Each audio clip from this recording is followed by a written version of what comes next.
अस्सलाम वालेकुम। इससे पहले वीडियो में हमने जो था वो एग्जांपल्स को सॉल्व किया था ग्राफिकल रिप्रेजेंटेशन में। अब हम अपनी एक्सरसाइज में न्यूमेरिकल प्रॉब्लम जो कि ई है उसका 2.1 सॉल्व करेंगे। उसमें वो कहता है कि draw the representative lines of the following vectors के ये फॉलोइंग वेक्टर इनके ए और बी पार्ट के जो दो वेक्टर्स हैं उनको ग्राफ में रिप्रेजेंट करना है। रिप्रेजेंटेटिव लाइंस का मतलब है उसे ग्राफिकल ड्रॉ करना है, ठीक है।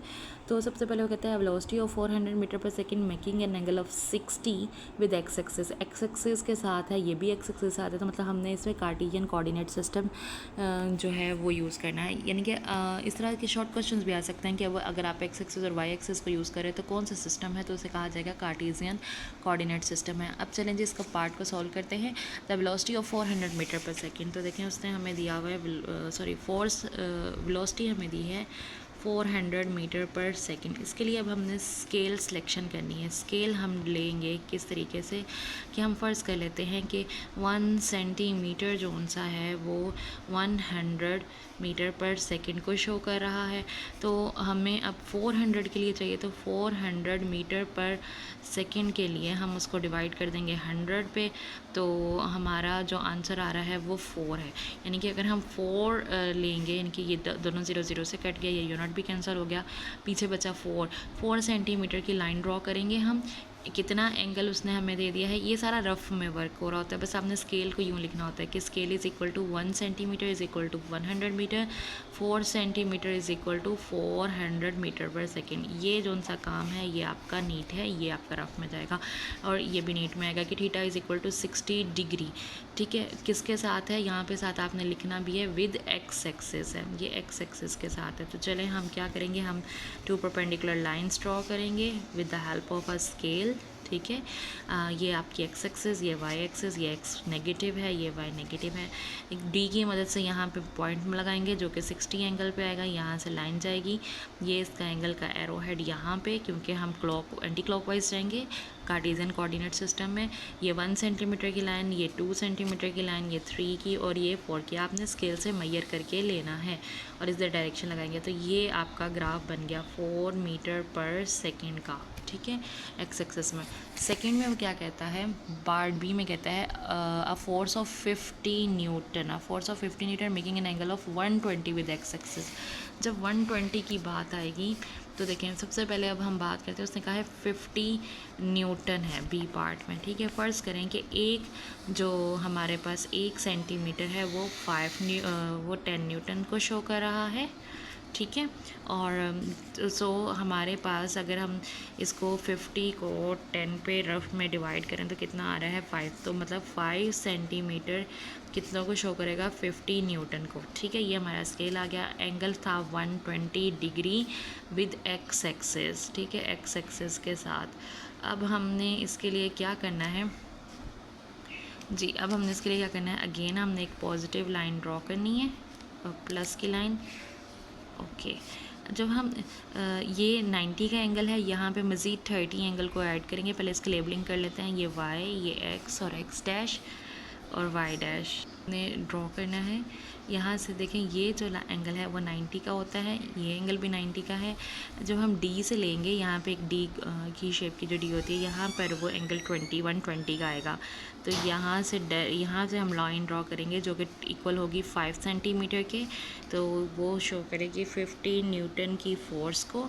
और ये वाला जो एंगल है this one anti clockwise, this x axis के साथ, इनके एक्स एक्सिस के साथ से यहाँ तक का ये 120 डिग्री का एंगल है जो कि इधर को आ जाएगा, ठीक है।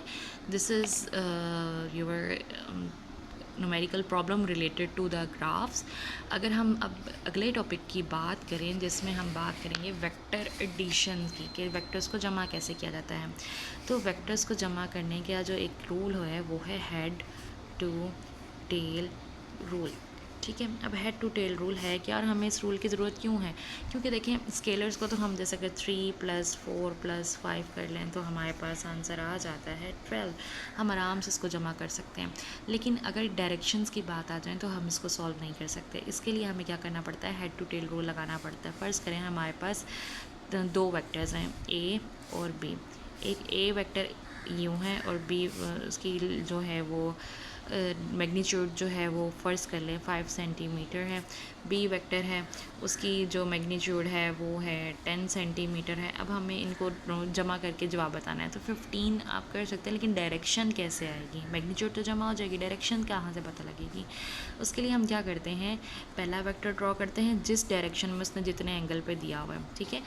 पहले वेक्टर, ये ए वेक्टर है, पहले वेक्टर के हेड पर दूसरे वेक्टर की टेल ड्रॉ करते हैं उस डायरेक्शन में जिस डायरेक्शन में गिवन है। फॉर एग्जांपल ये कहते हैं 40 डिग्री के साथ है, तो ये 40 डिग्री में हमने ड्रॉ कर ली, यानी कि पहला वेक्टर, उसके हेड पे दूसरे वेक्टर की टेल और उसकी डायरेक्शन में उसका हेड। जो रिजल्टेंट वेक्टर आएगा वो कैसे आएगा, जो पहला वेक्टर था उसकी टेल से टेल स्टार्ट होगी और आखिरी वेक्टर के हेड से हेड मिल जाएगा, ठीक है। तो ये जो है ये इसका रिजल्टेंट वेक्टर आएगा, जो कि मैग्नीट्यूड में इन दोनों के मैग्नीट्यूड के जमा में बराबर होगा, और रिज़ल्ट में डायरेक्शन में वो डायरेक्शन होगी जो इनकी कंबाइन करके बनती है, ठीक है। ये जो रिजल्टेंट वेक्टर है आर, ये इन दोनों को जमा करने से आता है ए और बी, ठीक है। इसमें देखिए डायरेक्शन का पता लग रहा है। अगर सिंपल हम मैग्नीट्यूड को जमा कर लें तो हम स्केलर्स को कर सकते हैं, लेकिन वेक्टर्स के लिए डायरेक्शन चूँकि ज़रूरी है तो उसमें हमें हेड टू टेल रूल इस्तेमाल करना पड़ेगा। तो जो कि आपके इधर बुक में मौजूद है, ये रिजल्टेंट वेक्टर है, इसका इम्पैक्ट जो है वही मेथड होगा जो दोनों वेक्टर्स का अलग अलग होगा, ठीक है।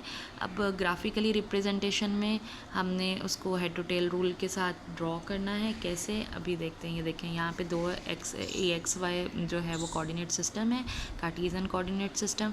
इसमें एक वेक्टर की 3 सेंटीमीटर मैग्नीट्यूड है, एक की 4 सेंटीमीटर मैग्नीट्यूड है, एक 30 डिग्री पर है और एक 60 डिग्री पर है, ठीक है। अब हम जब इसको अगर रिप्रेजेंट करेंगे तो ये देखें ये इस तरह से बनेगा बी 2.4 बी में। ये देखें एक वेक्टर हमने ड्रॉ किया है, ये फर्स्ट वेक्टर 3 सेंटीमीटर का था, वो इसके साथ ये देखें 30 एंगल बन रहा है उसका, 30 एंगल पे हमने ड्रॉ किया, ये वेक्टर v1, इनकी वेलोसिटी v1 बन गई। दूसरा वेक्टर जो 4 सेंटीमीटर का था उसके जो कि एक्स एक्सिस के साथ 60 का एंगल था, तो उसको एक्स एक्सिस के 60 के एंगल के लिए यहाँ पे हमने डॉटेड लाइन में रेफरेंस के तौर पे इमेजिन करके लाइन ड्रॉ की ताकि वो एक्स एक्सिस के साथ बन जाए, क्योंकि हमने फर्स्ट वेक्टर के हेड पर उसको ड्रॉ करना था, ठीक है ना। हेड टू टेल रूल में मैंने आपको बताया था फर्स्ट वेक्टर के हेड पे नेक्स्ट वेक्टर बनेगा, तो उसके लिए हमें यहाँ पे एक्स एक्सिस को फ़र्ज़ कर लिया कि यहाँ पे शिफ्ट हो गई है, उसके साथ जो वेक्टर की डायरेक्शन थी वो 60 की, वो ये बन गई, इसके साथ ये अटैच हो गया। तो देखें ये एक वेक्टर बन गया, उसी के साथ ये दूसरा वेक्टर भी आ गया, पहला वेक्टर और ये दूसरा वेक्टर, ये इसकी हेड है, सॉरी ये इसका टेल है, ये इसका हेड है। एरो वाला जो साइड होती है उसको हेड कहते हैं, जो बगैर एरो के उसे टेल कहते हैं। ये टेल है, ये हेड है। अब इस पहले वाले की टेल को आखिरी वाले के हेड के साथ मिला दिया। इसकी अगर हम स्केल से मेजरमेंट करें तो ये 6.8 सेंटीमीटर बनता है, जो कि इसका रिजल्टेंट है। और जो अप्रॉक्सीमेट करके इसमें एरर्स भी होते हैं। अब और जो एंगल बन रहा है वो इन दोनों का कंबाइन करके बनता है 49 पे इम्पेक्ट आएगा, क्योंकि कुछ एक दूसरे को ये कैंसिल आउट भी करेंगे, क्योंकि ये वेक्टर्स हैं, इनकी डायरेक्शंस डिफरेंट होने की वजह से इनको एक साइड पर आने में इनकी डायरेक्शंस जो है वो कैंसिल आउट होती हैं।